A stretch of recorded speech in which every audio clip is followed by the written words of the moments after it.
There can be only one podcast, and may it be the Princes of the Universe. Hi, folks, I'm Matt, and we are getting into Highlander, the book series. Ooh, I'm excited to talk about the book series. I read through these. They're very short, by the way. If you ever want to get them, they're very cheap. I'll tell you that right now. And secondly, they're very short. All of them are just barely over 200 pages. When I noticed that, I picked up the first one. I was like, dang, I started bullying through it, and I was like 50, 60 pages in. I'm like, dang, I'm kind of taking out a chunk of this book. And I said, how many pages are in here? And I looked, and it's like, not that many. I was like, oh my gosh, I'll finish this today. And a lot of them I did finish in a day. If I was kind of distracted, it took me 2 days. But there's about, let me see, 1, 3, 4, 5, 6, 7, 8, 9 of these, 10 of these, I think.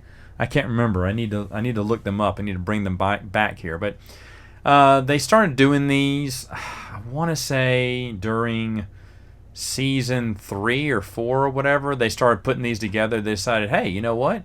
Highlander, the TV show, is trucking along. Let's do some companion novels. Now, I knew the novels were coming out, and I think I said this during my first overall review of it. But now that I'm talking about these books, I want to repeat it.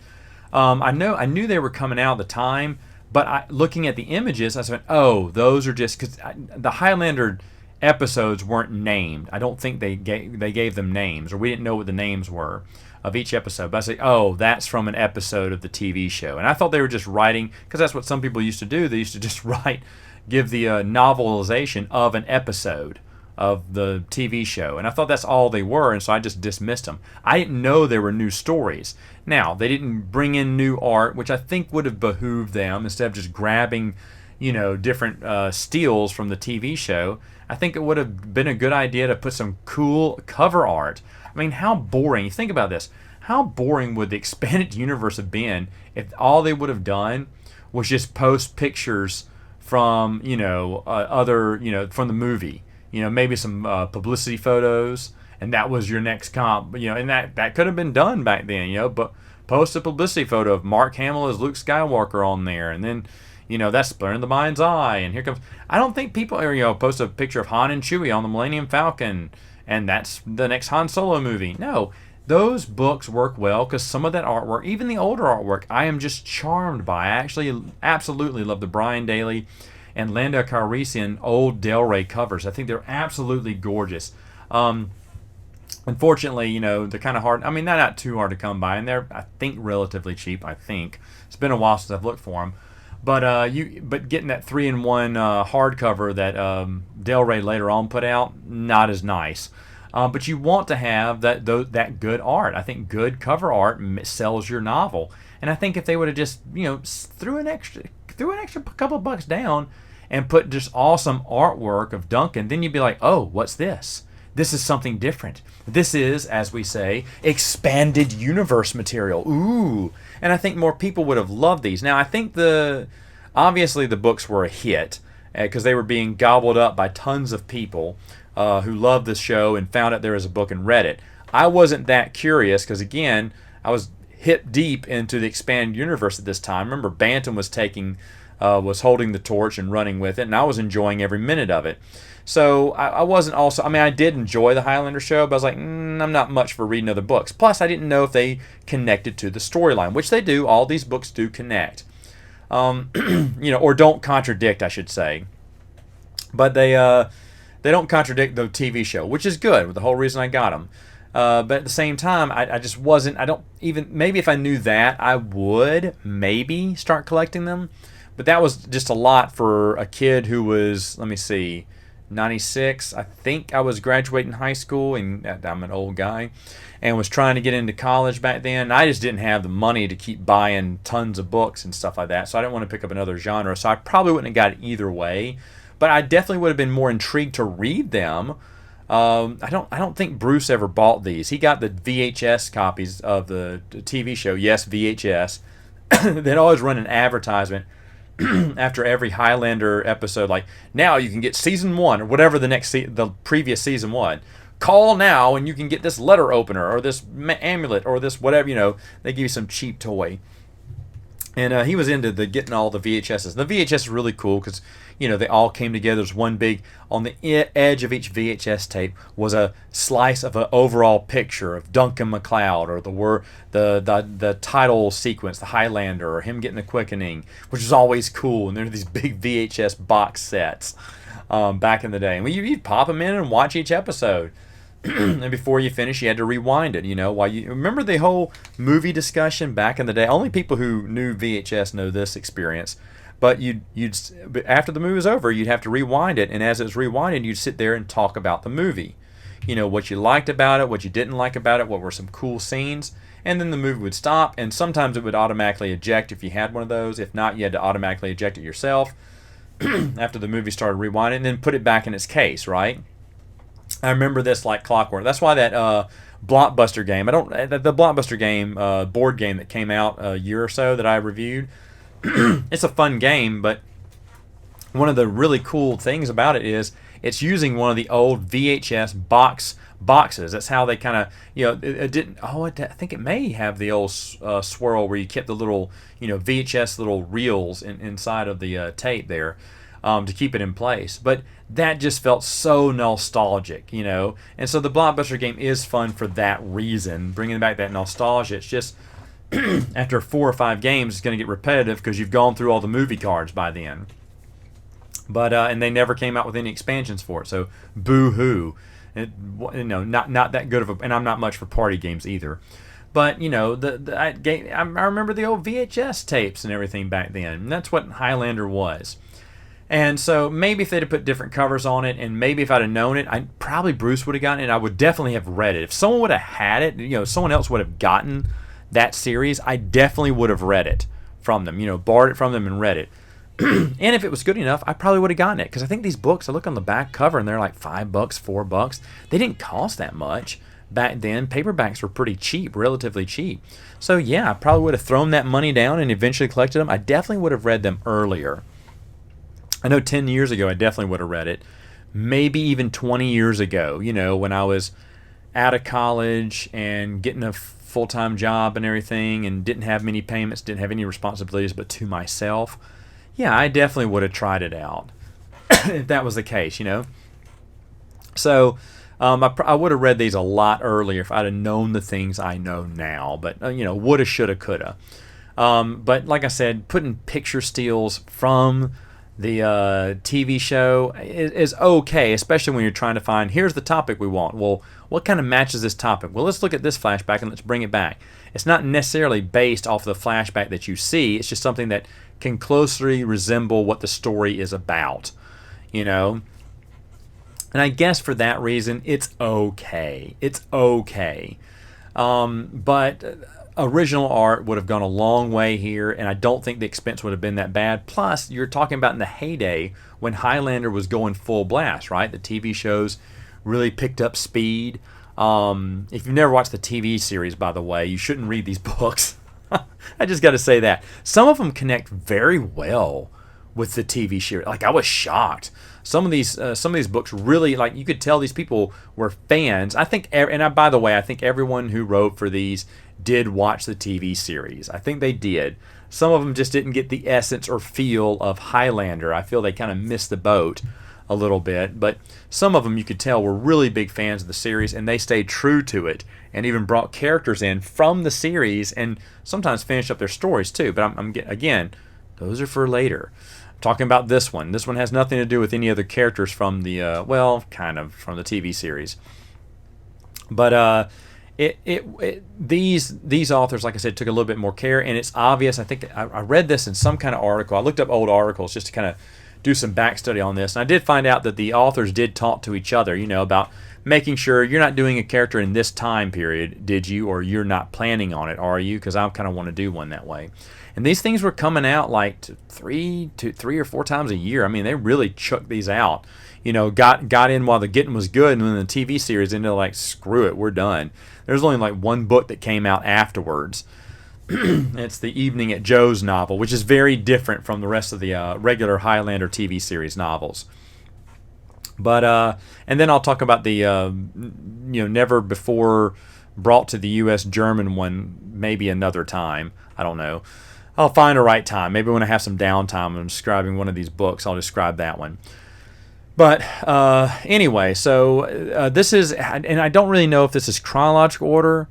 I don't really know because I just read them in publication order. I figured that was the best thing.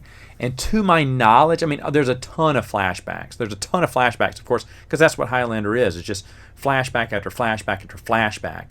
So there's a lot of that. But at the same time, I do think, if I recall right, I don't remember thinking, oh, so this takes place before the other book. No, there are some that do take place after other books because they do mention other books, which I thought was really nice. You kind of like that continuity. Back then, there wasn't, very integral continuity between all the stories, maybe just mentions, past mentions, which is acceptable because if you think about it, back in the late 90s when Bantam was running the show, that's basically the most of continuity we got, right? Like they'd say, hey, remember Thrawn? remember Bakura and the Sisaluk? And they basically just drop, little remember this or something. Well, we did much better when we had the Black Fleet crisis or the Yavithians attacked us. Yeah, okay, that was from an earlier trilogy. Bravo. Now you've made your connection. Now move on. It's like that's the only thing they had to do. And then they could just make a mention to a previous novel, preferably Thrawn, and then move on, just to show that it all connects. That's all Bantam really had to do. And like I said, I didn't expect more from that. I was fine with that little soul connection. In fact, my mind was so limited back then, I thought, well, that's the way to do it. You just mention the past stories, and then you move on. Don't try to bring those characters back in. Don't do that. No, because that would be way too creative, right? And then when Del Rey started doing that, I was like, oh, wow. You can make this more, more in continuity with one another. Just tie them in better together. And like I said, there are some brilliant moments in the Highlander books here, and some moments that make you scratch your head thinking, what were you thinking when you wrote this? This one kind of borderlines on that latter one, but it's not too bad. But before I get into it, I do need to mention that if you are thinking about collecting this series, first off, watch the Highlander TV series first. It's not unbearable. The first season is a little slow. Okay, I think I've talked about this on past. I know we've talked about this on past Prince of the Universe podcast, probably very early on, or no, for a 100th episode, I think we did this Highlander talk. But the TV series is excellent. It's excellent. It starts off a little slow and season 1, there's like one really good episode with Grayson in it, who later on he's in one of the books, which is awesome. And of course, Joe's introduced, the Watcher element's introduced. That's interesting. The first episode has Connor McLeod, of course, as you know. The original Highlander, he's kind of passing the torch on to Duncan to let him know, hey, Highlander fans, it's okay to watch this. I approve. They're not replacing me. This is a different, McLeod, and I'm all for him, which I could tell fans of the movie probably did have that. And Duncan said it was really hard for him to kind of replace an iconic character, and there's a lot of hate for him at first, and then it turned into love as they saw, oh, this is a really good series, because it does honor the franchise, and it actually is probably the biggest boon, in my opinion, for the franchise. It really skyrocketed in popularity. I think if it just stayed the movies, Highlander would not be as popular as it is today. Still scratching my head that the bigwigs don't know how to reboot. There's always been talk about a reboot of the series. It's been around for like years. I remember they were talking about a reboot. I mean, even Adrian Paul, when I met him, I got to meet Adrian Paul. That's a story I'll save for another time. I know I've told it before, but I'll tell it again later on. But when talking to him, he was telling me that, I hear that Ryan Reynolds is going to be playing the new Highlander. I'm okay with that, because I feel bad for him. Everyone's going to say, you're not Duncan, and he doesn't need to be Duncan, because everyone said, you're not Connor. I was like, well, I don't want to be Connor.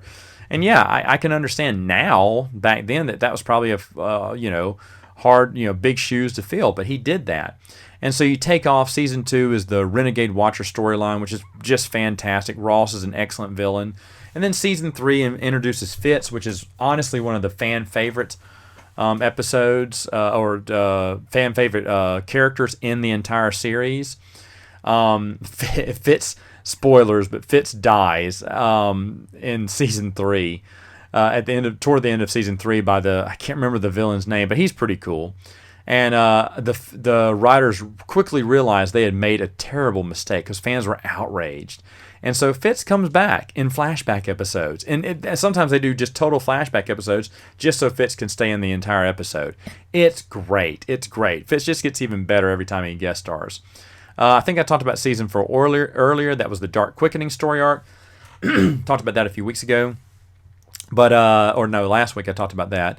And so Fitz was there for the, well, no, Fitz wasn't there, but the Dark Quickening was season 4. Season 5 is just some highs and lows, but that's the Four Horsemen story arc, which is honestly, Highlander doesn't get better after season 5. Ever. The franchise just takes a nosedive. Season 6 is a really short season. I can't remember how, but Duncan had injured himself. I want to say it was in a practice.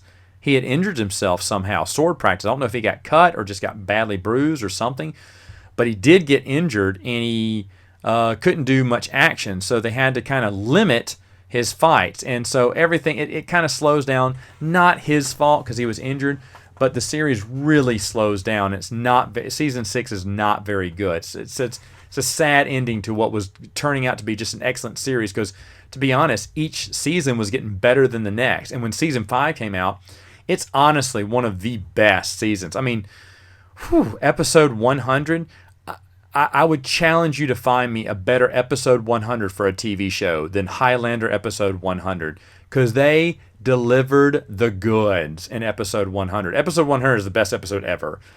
If I'm remembering right, that's a big turning point for one of the main characters. I will not give that spoiler away because it is just epic.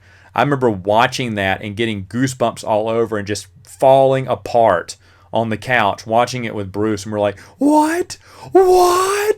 You know, we're just going nuts. Now, we didn't realize it was episode 100. We weren't counting back then, but it was a huge watershed moment for the entire series. But anyway, after season 5, we were so excited. When season 6 came out, we were kind of confused on how bad it, or how lackluster it was, but he was injured. And then, of course, they have the awful Raven spin-off series you should never watch because Amanda's not really a great character. She's a great side character, but not a great main character. And then and they almost did a Mythos spin-off instead of that, which would have been excellent. Mythos is a way more interesting character. And, of course, I told you about what I thought about the new movies. I think they're absolute garbage. But yeah, watch the series. Even watch season 6. Go ahead, finish it off. It's not too bad. It's a half season, so it's not too bad. But you should watch those, enjoy those, and then pick up these books. Pick them all up. They're not all the best, but pick them up. You may like them better than I am. And as always, when I start to review these books, if there are, I do not know anyone, by the way, who has ever reviewed these Highlander novels, on YouTube at least. I'm sure someone on a blog a long time ago did, but I may be the first, or podcaster. I'm definitely the first podcaster who's ever reviewed these novels before. But I don't know if anyone's done a full review of all these novels. Now, each one of these are not going to be very long reviews, obviously, because it's just a 200-page story. It's almost, I almost like to call those short stories, but they're not. They're novels. But they're almost like novellas for me. I was like, well, this isn't that big of a deal. I can read this in a day, at the most 2 days. But not everyone reads as fast as me, I understand. But to be honest, short books is a good idea because people's attention span, wither after. If they see a big book, they're like, oof, I don't want to, I don't want to read Stephen King's It. It's over 1,000 pages long or whatnot. My wife picked it up a long time ago thinking, ooh, It, I'll read this because I really like that movie. And then she's like, oh, do you know this is like 900 and something pages long? I was like, yeah. She went, I'm not going to read that. Why bother? So it's not intimidating to readers or even new readers to say, oh, well, that's not too bad. It's only 200 something pages. I can read that. And if you like Highlander, you'll go ahead and read it. So I'm not really that opposed that each one of these novels were purposely short. I say purposely because I was reading Bantam novels, and those are 300-400 pages long. And those I thought was a good good heft to the to a novel to be 300 something pages long.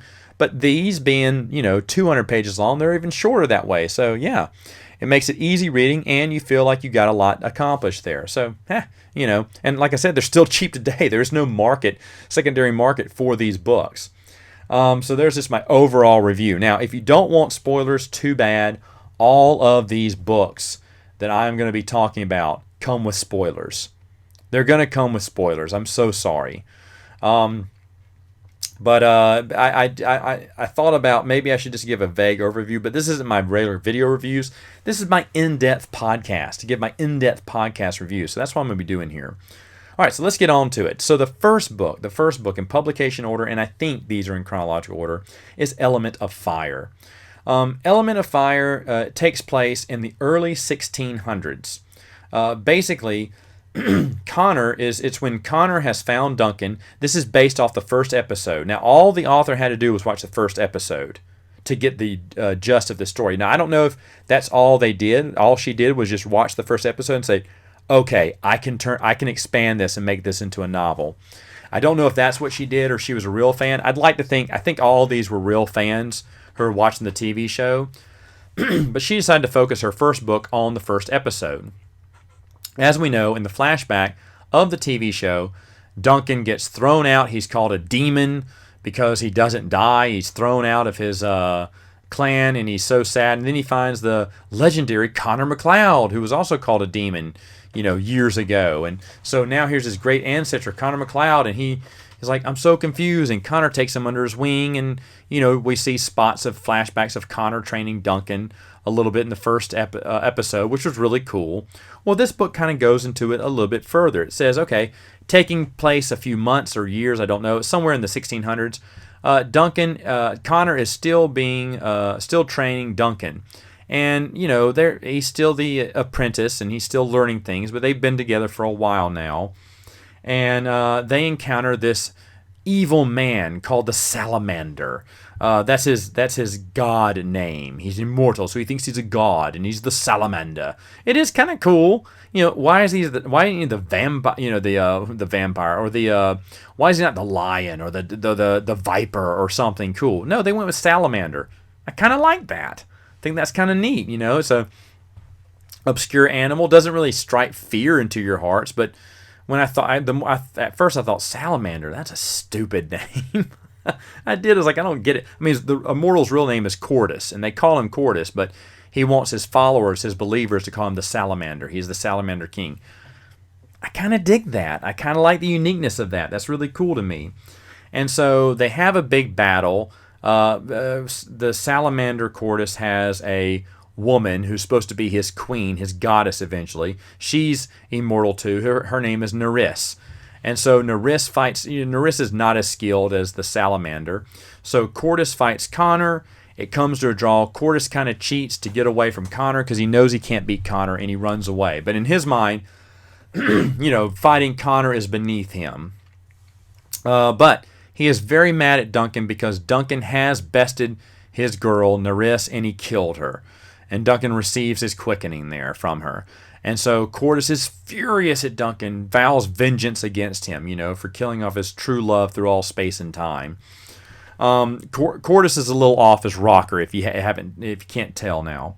All right, so you flash forward 200 years later. Yes, 200 years later in the 1800s. In the 1800s, Connor and Duncan are here again. They're kind of equals now because Duncan's been fully trained at this point. And they have just recently taken Amber under their wing. Amber is she's a girl. We're told she's a brand new immortal. She's found out she's immortal now. So Duncan is training her, soon to be training her. Well, they come across Cordus. And Cordus decides to get even with Duncan and kill off his girl, now. So he kills Amber. Now, it's kind of rough because, Nerys has been with Cordus forever. And Nerys we're told this, and it's indicated. They've been together forever. They're true loves. They're destined to be together. And Duncan kind of ruined that destiny. Amber's someone that they just met. They just came across, and now he's going to be training her. Yeah, we're told to like Amber. She's introduced very quickly and then killed off very quickly as well. And you're like, okay. I get the symbolism here because Cordus thinks he's dealing a blow to Duncan. Of course, Duncan is angry that Amber's dead now. But I don't feel we got enough time to get that attached to Amber. Her character looked interesting. I'll be honest. I was interested to hear more. And I thought she was going to survive a little bit longer. But she doesn't survive that long at all. So I guess she's just there to kill it off and have a score, so that Duncan can have a grudge against the salamander. I still think that's so cool. But anyway, Cordus. Cordus is evil, ha ha ha. Well, then, of course, he gets away. I can't remember how, but he gets away. So now you flash forward 40 years, okay, into the future. It's only 40 years later. Now, Connor is out of the picture. It's just Duncan now. Because remember, this is the Highlander TV series. It should focus straight on Duncan. And it does feel like a Connor McLeod / Duncan story all the way through. But now, the reins are totally gone over to Duncan. They explain where Connor went. They parted ways for a little while. Because they always don't have to be side by side. I like that decision. Connor didn't have to be a part of it. I like Connor being in it. I like learning more about him training Duncan in those early years. I like all of that. I think the villain's a little weird, but the salamander's a good idea. Anyway, so Cordus now has a new true love that he's going to make his goddess someday. Again, Cordus believes he's a god, the salamander god or whatever. And so Lauren she's an immortal, and she's hoping to, serve him and become his goddess, when Crazy Man becomes a god. He thinks he's god because he can't die. And he doesn't believe in the game either. He thinks he's above the game. Immortals play the game, but he is a god. He is above the game, And so Lauren is his new Nerissa. He's always trying to get the spirit of Nerissa back. Anyway, Cordus, to get people to worship him, he basically just drugs them up. It's a combination of hypnotism and drugs. Yeah, that probably would have passed in the 90s. Doesn't pass today, but in the 90s, right? Oh, okay, hypnotism and drugs. That's how he convinces people that he is a god and they worship him. I don't know. I just like to think this way. There's always kooks, right? There's always kooky people in the world. And so cults were a thing back then. That was probably spoke about. So, hey, it makes sense that there's a salamander cult. Yeah, there are drugs, and then he hypnotizes them at the same time. And that's how he gets them to serve him and die for him and follow him. But all I have to do is explain they're just a crazy cult of people, a bunch of losers. But they follow him. They believe he's a god. So anyway, he believes there's no game. However, he secures himself on a ship as they move around, as they worship him. And this is something that I kind of chastise in the comic book, but I do appreciate in this novel, is that when Duncan goes after him and says, Duncan, you can't kill me. This ship is where they worship me. This is where we do the worship to me. I am a god. They worship me, which is true, and they worship it in the galley, this big open area in the ship. And so basically, it is holy ground. Now, I like that better than a priest just blessing a yacht, which you saw in the comic book series. In the book, it actually makes sense. So Duncan, has to come a little tricky to kill him. Now, Duncan also has a new girl at this point. She's immortal, called Gabriella. Of course, the salamander wants to make Duncan pay again, so he wants to kill her. Duncan tricks him from coming out of the boat. And, of course, they have a big fight. Now, I'll be honest. Lauren betrays Cordus and then runs away. And I don't think we find out what happens to Lauren. So, obviously, the author said, if I come back, I'll finish the story with Lauren. The author never came back and never got a chance to finish their story. Obviously, they wanted to do a to be continued because they kind of left that loose string there, I think, on purpose. I don't think it was lazy writing at all. I think they thought they'd come back. Anyway, at the end, Gabriella does die. Oh no, Duncan loses another girl. But guess what? She's immortal. She's okay. She comes back, and now Duncan has immortal Gabriella, which we're never going to see again. And then, of course, Duncan kills Cordus. Of course, he's always going to get the bad guy in the end. Now, it's so weird, but I did read this in an interview. The author always imagined the role of Gabriella would be played by Selma Hayek. Like, I guess they were going to pick this TV series up, this book up and make it into an episode, and then get a big-time movie star at the time in the 90s and get her to come on TV for one episode. I don't know, but I thought that was always weird. She went, yeah, I always imagined Gabriella as Selma Hayek. Okay, odd thing to say, but not that you can just cast your characters, but why? Were you thinking that, they would make this into a TV episode? Now, overall, Element Fire, even though it's a little kooky with Cordus believing he's a god and these people following him, it's not too far a stretch, and I actually did enjoy this one.